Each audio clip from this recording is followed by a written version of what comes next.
আমার না খুব জানতে ইচ্ছে করে আমাদের প্রবাসী ভাইরা কেমন আছে, তারা এই রমজান মাসে কেমন দিন কাটতেছে।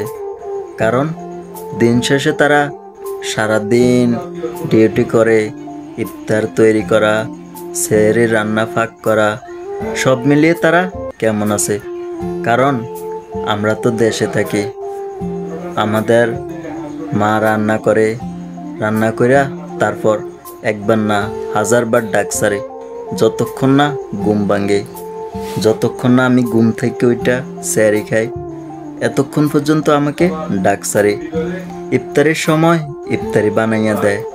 কিন্তু আমাদের প্রবাসী ভাইরা সারাদিন তো ডিউটি করে, ডিউটি করার পর নিজের হাতে হয়তো রান্না করে।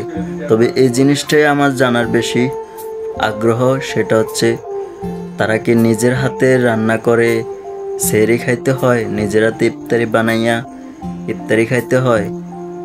ওই জিনিসটাই আমার খুব জানতে ইচ্ছে করে। যদি কোনো প্রবাসী ভাই আমার ভিডিওটা দেখে থাকেন, অবশ্যই একটু কমেন্ট বক্সে জানাইবেন।